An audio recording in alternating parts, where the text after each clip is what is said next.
आप अपनी स्क्रीन पर एक कॉपी देख रहे हैं। ये कॉपी है साक्षी गर्ग की। ये 2017 की यूपीएससी में सिलेक्टेड है और इनकी रैंक थी 350 भी, और ये हिंदी मीडियम से थी। और ये इनकी निबंध की टेस्ट की कॉपी है। अब आप लोग कहोगे कि टॉपर्स जो रहे हैं, सिलेक्टेड रहे हैं, उनकी कॉपी देखकर हमारा क्या फायदा होगा। तो मैं कहता हूं कि एक रोड मैप आपको मिल सकता है इनकी कॉपियां देखकर, और आप लोग निबंध लिखने की शुरुआत कर सकते हैं। और इनकी कॉपी को देखकर आप लोग सीख सकते हैं कि किस तरह से निबंध लिखना है आपको। और यूपीएससी यानी कि सिविल सर्विस में आप देखते हैं कि 250 नंबर का रहता है निबंध का पेपर। और मैं आप लोगों से हमेशा कह रहा हूं कि निबंध के पेपर को गंभीरता से लीजिए और गंभीरता से तैयारी करिए। क्योंकि आप देखिए बहुत सारे लोगों के 175, 170 नंबर, 160 नंबर तक आ जाते हैं। और जो लोग गंभीरता से नहीं लेते हैं, जो सोचते हैं कि हम डायरेक्ट पेपर में ही निबंध लिखेंगे, प्रैक्टिस नहीं करेंगे, उनके आप देखिए 30 नंबर, 40 नंबर, 50 नंबर आते हैं। और यूपीएससी में एक नंबर आपकी रैंकिंग को ऊपर भी ला सकता है और नीचे भी ले जा सकता है। और देखिए निबंध की अगर हम लोग बात करें ना, तो सभी विषयों का किंग मेकर समझा जाता है निबंध को। और देखिए साक्षी गर्ग को आप लोग अपनी स्क्रीन पर देख ही रहे होंगे। और मेरी तरफ से आप लोगों को शुभकामनाएं हैं। आप लोग ईमानदारी से मेहनत करिए। और मैं तो चाहता हूं कि आपकी कॉपी भी आगे किसी को दिखाई जाए, कोई आपकी कॉपी को देखकर भी आपसे कुछ सीख सके। और निबंध केवल आपके तथ्यात्मक ज्ञान की परीक्षा नहीं है, यह आपकी रचनात्मक, आविष्कारशील भावना और विचारों को उत्पन्न करने की क्षमता की परीक्षा है। और जब देखिए इसके अगर आप लोग सिलेबस को देखें ना, यूपीएससी के द्वारा जो सिलेबस दिया गया है उसमें 3 लाइनें लिख दी गई है निबंध के सिलेबस की, कि उम्मीदवार को एक निर्दिष्ट विषय पर निबंध लिखना होगा। विषयों के विकल्प दिए जाएंगे। उनसे आशा की जाती है कि अपने विचारों को निबंध के विषय के निकट रखते हुए क्रमबद्ध करें और संक्षेप में लिखें। प्रभावशाली एवं सटीक अभिव्यक्तियों के लिए श्रेय दिया जाएगा, यानी कि जिसका निबंध प्रभावशाली होगा, सटीक होगा, उसे अच्छे नंबर दिए जाएंगे। और ये प्रभावशाली सटीक कहाँ से आएगा? जब आप प्रैक्टिस करते रहेंगे, मेहनत करते रहेंगे। और निबंध का सीधा सा मतलब होता है कोई बंधन नहीं है, आप अपनी भाषा में लिखिए, सरल भाषा में लिखिए, ठीक है। और देखिए इसकी तैयारी कैसे होती है। जी के जी ऐसा आप लोग पढ़ ही रहे हैं, न्यूज़पेपर आप लोग पढ़ते ही रहते हैं।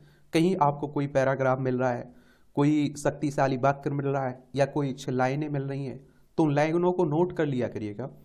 और उस टॉपिक के बारे में जब भी कभी निबंध पूछा जाता है तो उन लाइनों का उल्लेख आप कर सकते हैं।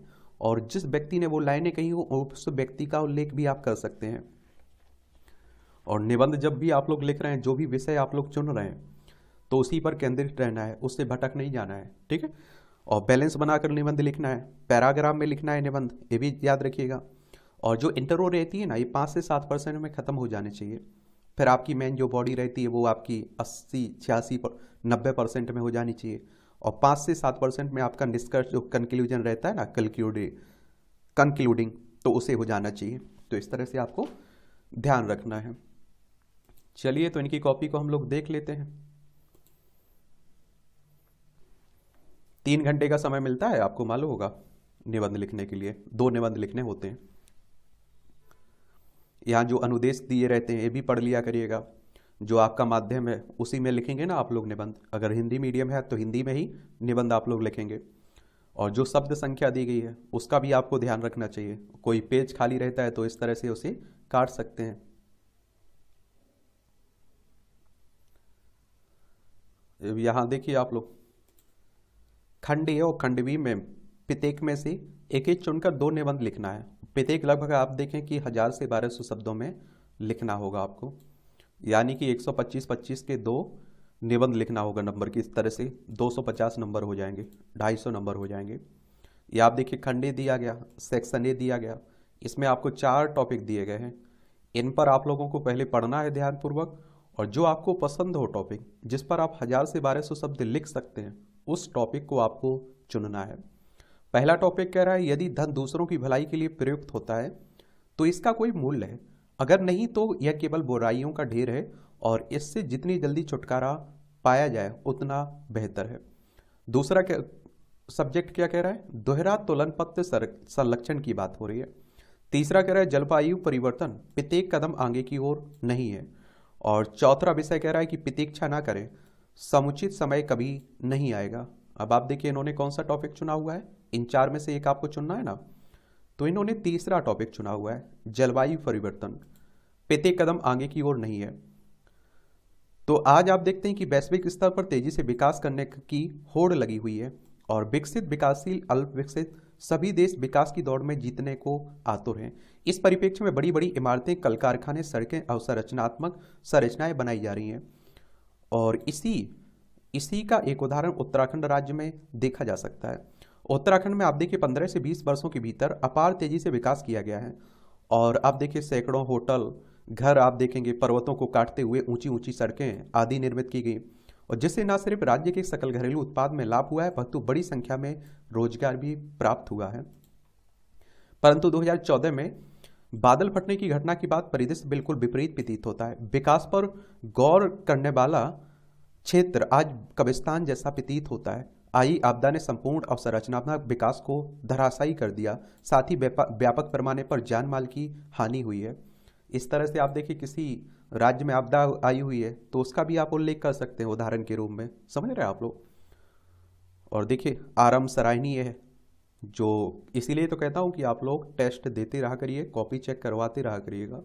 जहां कमियां रहती हैं वो भी बता दी जाती हैं कि इसमें ये सुधार हो सकता है, कहां आपका अच्छा आप लोगों ने लिखा हुआ है।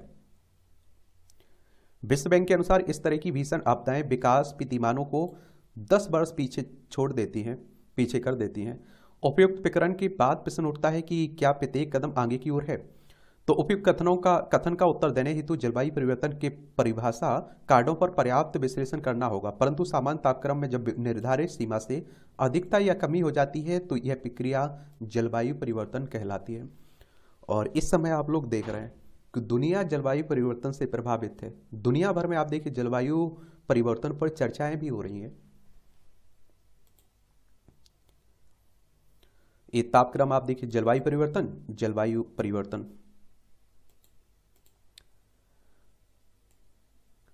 जलवायु परिवर्तन के कारणों पर चर्चा करें तो प्राकृतिक व मानवीय दोनों कारक हैं। वस्तुतः प्राकृतिक कारणों में आप देखिए भूकंप हो गया, ज्वालामुखी फटना, चक्रवात, ज्वाल भाटा, उल्कापिंड आदि प्रक्रियाएं निहित हैं, परंतु ये घटनाएं स्वयं में संतुलन स्थापित करने की क्षमता निहित रखती हैं। जलवायु क्या है उल्लेख करते हुए सजीवों और संतुलित जलवायु में संबंध स्पष्ट करें, ये सुझाव दिया जा रहा इन्हें। और आप देखिए ये सुझाव अगर ये पहले से तय कर लेते ना, लिख लेती ना, तो और अच्छे नंबर इन्हें दिए जाते। भूकंप करें भूस्पंदन, सूखा सिखाए जल प्रबंधन, बाढ़ है सभ्यता का स्पंदन, चक्रवात है ताप दाप प्रबंधन, ना है कोई इसमें व्यर्थ, सबका है अपना अर्थ, रहे मनुष्य हमेशा तर्क तो ना होगा कभी कोई अनर्थ। देखिए इन्होंने पंक्तियां भी लिखती हैं, तो इस तरह से पंक्तियों का उल्लेख आप भी कर सकते हैं। यद्यपि मनुष्य ने विकास की ओर अंधाधुंध गति से बढ़ते हुए प्रकृति के इस संतुलन को बिगाड़ दिया है और जिसका परिणाम जलवायु परिवर्तन के रूप में सामने आ रहा है।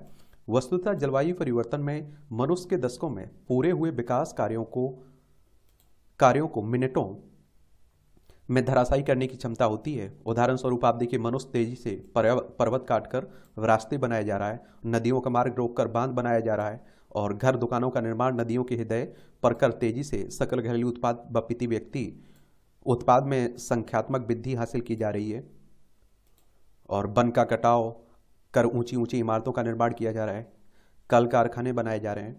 और आज आप देखिए पृथ्वी को वसुधैव कुटुंबकम ना मानकर अपने स्वार्थ की कुंजी माना जा रहा है। और इसका सबसे महत्वपूर्ण उदाहरण है चीन, जिसमें विस्फोटकों की मदद से बड़े बड़े पहाड़ तेजी से उखाड़ दिए, कोयला जैसी प्रदूषणकारी ईंधनों की मदद से तेजी से विकास कर रहा है। और आप देखिए 18वीं सदी से शुरू हुए औद्योगिकरण की प्रक्रिया ने आंख बंद कर संख्यात्मक सकल घरेलू उत्पाद वृद्धि प्राप्त करने की नींव रखी दी है।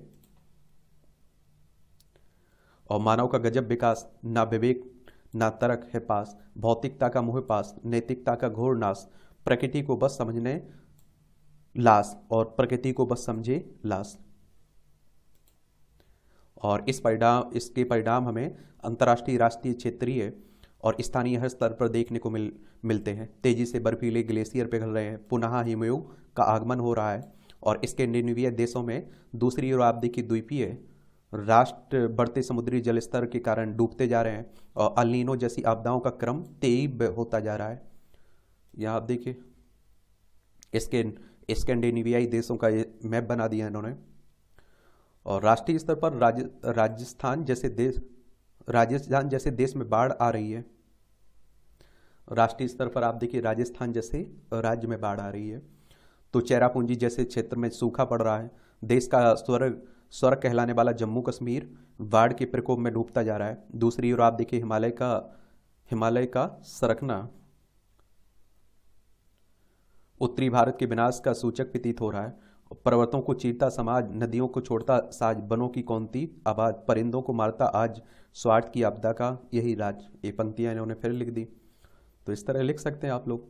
इस स्वार्थ की आपदा जलवायु परिवर्तन के कारण कृषि उत्पादकता का ह्रास होता है। विश्व बैंक के अनुसार वैश्विक तापक्रम में हुई वृद्धि 1% की वृद्धि 5% तक की खाद्य उत्पादकता में कमी कर देती है। और जलवायु परिवर्तन से खाद्य सुरक्षा क्षेत्र में किए गए सभी प्रयास, उर्वरक प्रयोग, जीन इंजीनियरिंग, जेनेटिक मॉडिफाई, फसल बीज निर्माण आदि सभी निरर्थक हो जाएंगे। और जलवायु परिवर्तन का प्रभाव स्थानीय स्तर पर भी देखने को मिलता है। और इससे आप देखिए आम आदमी चिड़चिड़ा, असहिष्णु हो जाता है। और जिसके परिणाम गुजरात दंगे, वीप फ्योद या आप देखिए अयोध्या कांड आदि के रूप में सामने आते हैं। इसके प्रशासनिक असुविधा, जानमाल आप देखिए की क्षति होती है। पुनः आगे की बढ़ाया गया कदम पश्चिमगामी प्रतीत होने लगता है। और देखिए कई बीमारियां भी तो जन्म ले रही हैं जलवायु परिवर्तन के कारण। और वस्तुतः स्पष्टता कहा जा सकता है कि आगे की ओर बढ़ा हर कदम अग्रगामी सिद्ध नहीं हो सकता है, जब तक उसमें तार्किकता, संवेदनशीलता, विवेकशीलता का प्रयोग ना हो। और इस परिप्रेक्ष्य में आप देखते हैं कि अंतर्राष्ट्रीय, राष्ट्रीय, स्थानीय स्तर पर अनेक प्रयास किए गए हैं। अंतर्राष्ट्रीय स्तर पर आप देखिए स्टॉकहोम सम्मेलन, मॉन्ट्रियल प्रोटोकॉल, क्योटो प्रोटोकॉल, पृथ्वी सम्मेलन, कॉफी समिट का आयोजन, पेरिस कन्वेंशन, किगाली समझौता आदि प्रयास किए गए हैं। और आप देखिए राष्ट्रीय स्तर पर भारत के परिप्रेक्ष्य में आप देखिए तो हमारा संविधान का अनुच्छेद 48 से 51 जी हमें पर्यावरण मित्र बनने की सीख देता है। और कानूनी प्रावधानों के अंतर्गत पर्यावरण प्रदूषण संरक्षण अधिनियम 1986 हो गया, क्योटो प्रोटोकॉल समर्थन, पेरिस समझौता संतुलित स्वीकार्यता, INDC लक्ष्य, सतत विकास लक्ष्य आदि निर्धारित किए गए हैं। इसके साथ ही सरकार द्वारा संधारणीय कृषि, परंपरागत कृषि योजना, ग्रीन कॉरिडोर, प्रधानमंत्री उज्ज्वला योजना हो गई, जैसे अनेक नीतियों का निर्माण किया गया है। और वस्तुतः इस दिशा में अभी और प्रयास करने की आवश्यकता है और यह प्रयास त्रिस्तरीय होना चाहिए। और अंतर्राष्ट्रीय स्तर पर अमेरिका जैसे देशों के राष्ट्रपति द्वारा पेरिस सम्मेलन समझौते से वापसी का निर्णय लिया गया है, जो असंवेदनशील स्वार्थ कदम प्रतीत होता है। और इस परिप्रेक्ष्य में आप देखिए संपूर्ण अंतर्राष्ट्रीय जगत द्वारा यतज्ञता से निर्णय लेने की आवश्यकता है। बस समान व विविधिक जिम्मेदारी को ईमानदारी से निभाने की आवश्यकता है। ये आप देखते हैं इस तरह से अंतर्राष्ट्रीय, राष्ट्रीय, क्षेत्रीय और आमजन सहभागिता, और सभी की सहभागिता रहेगी तभी आगे कुछ इसके परिणाम निकलेंगे अच्छे। समुद्री द्वीपीय राष्ट्र डूब रहे हैं। इस परिप्रेक्ष्य में इन राष्ट्रों हेतु सभी देशों को मिलकर तकनीकी, वित्त व सुरक्षित स्थान प्रदान किए जाने की आवश्यकता है। और राष्ट्रीय स्तर पर आप देखिए सभी नीति नियमों का यथोचित ईमानदारी से पालन किया जाना चाहिए और इस परिप्रेक्ष्य में नीति बनाई जानी चाहिए, साथ ही उसे सुचिता से लागू किया जाना चाहिए। और क्षेत्रीय स्तर पर आप देखिए गैर सरकारी संगठन, सिविल सोसाइटी आदि को इस परिप्रेक्ष्य में जागरूकता फैलाए जाने की आवश्यकता है और आम जनता को इस परिप्रेक्ष्य में जागरूक किया जाना चाहिए। और कृषि प्रक्रिया को संधारणीय बनाने हेतु जैविक खेती, इंटीग्रेटेड पेस्टिसाइड सिस्टम का प्रयोग और उर्वरक का समय से प्रयोग, पराली का तार्किक सदुपयोग किया जाना चाहिए। अर्थात कृषि प्रक्रिया को संधारणीय बनाए जाने की आवश्यकता है और जीवन दिनचर्या को संधारणीय बनाए जाने की आवश्यकता है, जैसे इलेक्ट्रिक व्हीकल हो गया, सार्वजनिक परिवहन का प्रयोग, बल्ब की जगह LED का प्रयोग। और आप देखेंगे इस दिशा प्रगतिशील कदम सिद्ध होंगे। और अर्थात मात्र सरकारी स्तर पर ही नहीं अपितु निजी क्षेत्र, स्थानीय आम जनता सभी की सहभागिता की आवश्यकता है। अर्थात 4P प्रणाली, पब्लिक प्राइवेट पीपुल्स पार्टनरशिप की आवश्यकता है इसमें। और वस्तुतः इस परिप्रेक्ष्य में किया गया विकास सतत, संधारणीय और चिरजीवी होगा, जिससे आगे की ओर बढ़कर हर कदम सतत से सिद्ध होगा एक तरह से। या आप देखिए आपने निबंध में जलवायु परिवर्तन के नकारात्मक प्रयास, वैश्विक स्तर पर व सरकार द्वारा किए गए प्रयास एवं सुझाव की चर्चा की है। और जबकि आप देखिए विकास हेतु उठाए जाने वाले कदमों की आवश्यकता सकारात्मक रोकने के लिए, जलवायु परिवर्तन को रोकने हेतु उठाए गए कदमों की नकारात्मक परिणामों की चर्चा करें। ये सुझाव दिया जा रहा है इनसे। पर्यावरणीय मित्र विकास के प्रक्रिया समावेशी, संधारणीय और सतत। देख लीजिए, विकास होगा तभी तो हरित होगा, और भविष्य होगा तो हरित होगा। यदि हरित नहीं हुआ तो वह भविष्य ही नहीं होगा। 146 नंबर दिए गए हैं 125 नंबर में से। और आप देखिए जो इन्हें सुझाव दिए गए हैं ना, ये इन्होंने अगर सुझाव माने होते पहले ही से और इनका भी उल्लेख अपने जो बताया गया है इसका किया होता निबंध में, तो और अच्छे नंबर इन्हें मिल सकते थे। इनकी कमियां बताई गई हैं, ठीक है। ये आप देखिए सेक्शन बी है, खंड बी हो गया। इसमें अभी आपको 4 टॉपिक देखने को मिल रहे हैं। इन 4 को पहले ध्यानपूर्वक पढ़ना है, फिर आपको सोचना है, फिर आपको चुनना है, फिर एक फ्रेमवर्क बना लेना है, फिर लिखना शुरू करना है आपको, ठीक है। पहला टॉपिक कह रहा है कि सार्वलौकिक आधार आय की परिकल्पना गांधी जी के बिना कार्य के धन अर्जन के विचार का विरोधाभास है। दूसरा कह रहा है युद्ध से बचने के लिए क्या बेहतर है, आक्रामकता या शांति। तीसरा कह रहा है कि ऊर्जा सुरक्षा के लिए भारत को संसाधनों के साथ साथ स्रोतों में भी विविधता लाने की आवश्यकता है। 4 कह रहा है बुजुर्गों का हाथ थामना अभी या कभी नहीं। अब आप देखिए इन्होंने कौन चुना है, तीसरा। ऊर्जा सुरक्षा के लिए भारत को संसाधनों के साथ साथ स्रोतों में भी विविधता लाने की आवश्यकता है। ये टॉपिक इन्होंने चुना हुआ है। अब देखिए किस तरह से इन्होंने शुरुआत की हुई है। आज वैश्वीकरण की इस योग में सभी विकासशील से विकसित राज्य बनने के पथ पर अग्रसर हैं और तेजी से हो रहा आर्थिक विकास, शिक्षा, स्वास्थ्य, अवसंरचनात्मक निर्माण, उद्योग, विद्युत, digitalization, make in India, startup India, stand up India, smart city, कोई भी लक्ष्य हो, सभी का मूल रूप एक ही है, ऊर्जा आवश्यकता आपूर्ति। और वस्तुतः ऊर्जा आपूर्ति, ऊर्जा सुरक्षा विकास करने की आवश्यकता नहीं अपितु अनिवार्यता बन चुकी है। क्या बन चुकी है, अनिवार्यता बन चुकी है। भारतीय ऊर्जा के परिप्रेक्ष्य में अंतर्राष्ट्रीय ऊर्जा एजेंसी की प्रकाशित रिपोर्ट के अनुसार 2030 तक भारत की ऊर्जा आवश्यकता 2 गुनी हो जाएगी। और उपयुक्त आंकड़ों के अनुसार यह सीख आवश्यक प्रतीत होता है कि हम ऊर्जा सुरक्षित राष्ट्र निर्माण की दिशा में आगे बढ़ें। और भारत में ऊर्जा आपूर्ति के संदर्भ में वर्तमान परिदृश्य के अनुसार हम अपनी आवश्यकताओं का लगभग 55% कोयले से, 30% तेल से, 9% प्राकृतिक गैस से, 2% न्यूक्लियर से और 2% नवीकरणीय स्रोत से प्राप्त करते हैं। ये आप देख सकते हैं, कोयला से आप देखिए तेल हो गया, ये अन्न हो गया, नवीकरणीय, न्यूक्लियर, प्राकृतिक गैस। ये तो कोई रिपोर्ट आती है उसमें बताया जाता है तो उसका भी उल्लेख कर दिया करिएगा, समझ रहे हैं। और उपयुक्त स्रोत की प्राप्ति, संधारणीयता और व सततता क्षमता पर विश्लेषण कर यह अनुमान लगाया जा सकता है कि हम किस हद तक ऊर्जा सुरक्षा की दिशा में प्रयत्नशील हैं और अभी इस दिशा में और कितना प्रयास करने की आवश्यकता है।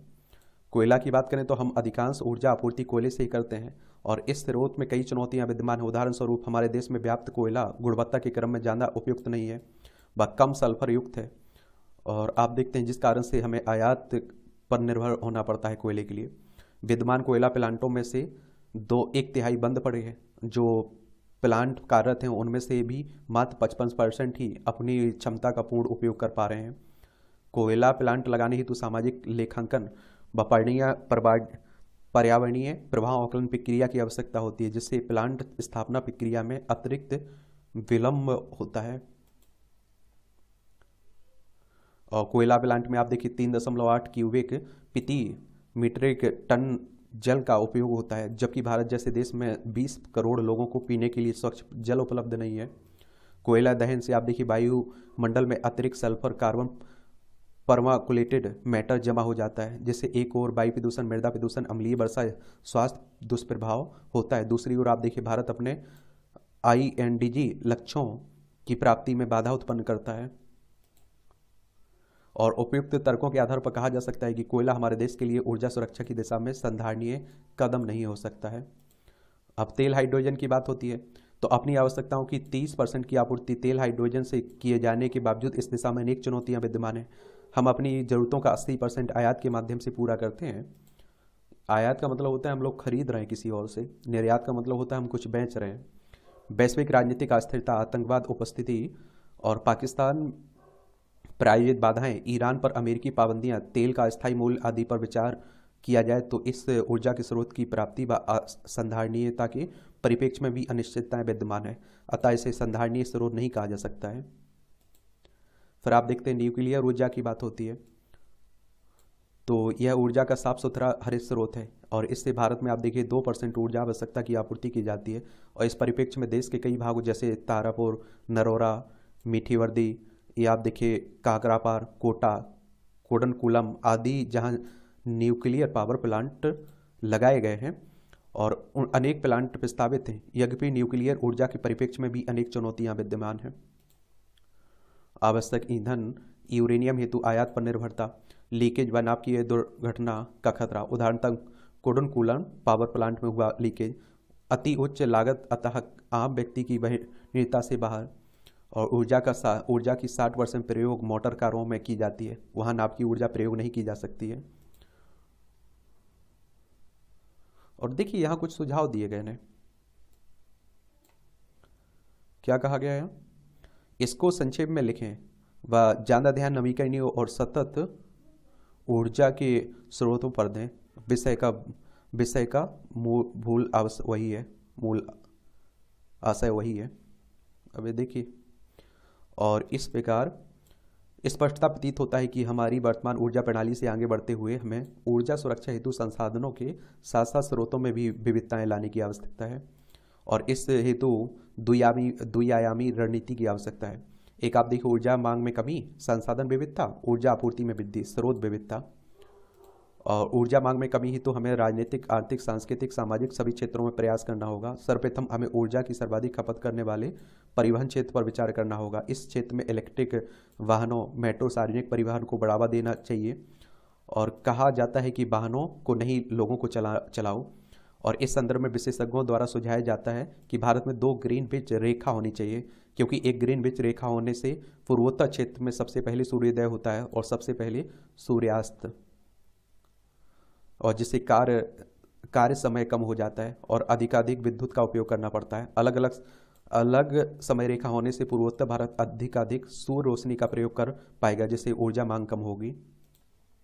बल्ब, ट्यूब की जगह एलईडी का इस्तेमाल किया जाना चाहिए। इसके साथ ही आप देखिए, घरों का निर्माण इस प्रकार हो कि प्राकृतिक संसाधन जैसे सूर्य प्रकाश, हवा घर में आए और विद्युत बचत हो। इससे सरकार के द्वारा एलईडी का प्रयोग को बढ़ावा देने हेतु चलाए जा रहे कार्यक्रम का उल्लेख भी करेंगे। यहाँ ये सुझाव दिया जा रहा है।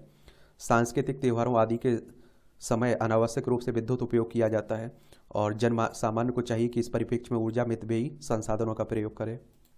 आम इंसान भी जागरूक रहें। ऊर्जा सुरक्षा हेतु संसाधनों के साथ साथ स्रोतों में भी भिन्नता की आवश्यकता है। इस परिप्रेक्ष्य में भारत में व्याप्त संभावना, उनकी संधारणीयता का वर्णन निम्न प्रकार है। सेल गैस भारत में Kaveri basin, Godavari basin, Ganga Yamuna basin क्षेत्रों में पर्याप्त मात्रा में पाई जाती है और सेल गैस से स्थानीय स्रोतों द्वारा अत्यधिक मात्रा में ऊर्जा आपूर्ति की जा सकती है। इंटरनेशनल एनर्जी एजेंसी के अनुसार यदि भारत में व्याप्त सेल गैस संभावना का पूर्ण उपयोग किया जाए तो कोयला तेल की मांग को एक दो भाग तक कम किया जा सकता है।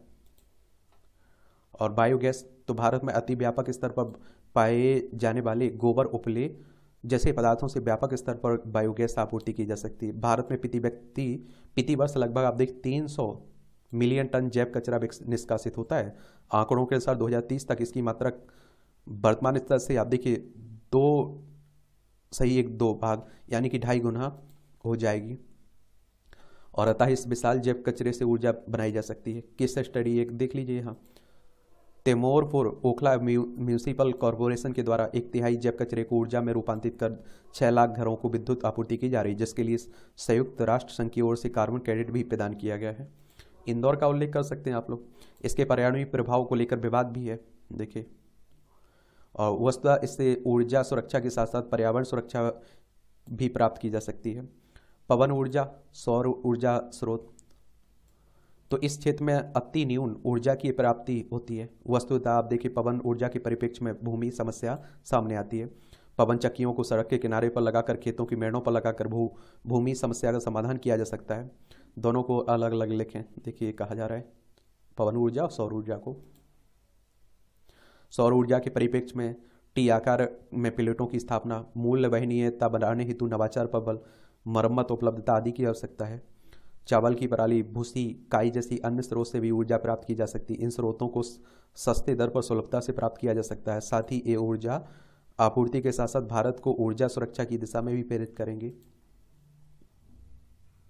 और इस दिशा में सफलता प्राप्त करने हेतु अधिकाधिक नवाचार अनुसंधान को बढ़ावा दिया जाना चाहिए और निजी उद्योग की कॉरपोरेट सामाजिक उत्तरदायित्व, वेंचर फंड, एंजल फंड आदि के माध्यम से इस दिशा में प्रेरित किया जा सकता है। वर्तमान की भारतीय पेटेंट नीति 2016 भी उद्यमी व नवाचारों को इस परिप्रेक्ष्य में प्रेरित करेगी और इस प्रकार विविधतापूर्ण संसाधनों व स्रोतों के माध्यम से भारत ऊर्जा सुरक्षा प्राप्त कर संपूर्ण देश को विकास के पथ पर अग्रसरित कर सकेगा। अब आप देखिए 135 नंबर में से इन्हें 125 नंबर में से 35 नंबर दिए गए और सरकारी नीतियों व लक्ष्य उदय इनके उल्लेख करती है। अन्य नवीन स्रोत, भूतापीय, गैस हाइड्रेट, इनका भी उल्लेख करना चाहिए। ये सुधार दिया कहा जा रहा है इन्हें।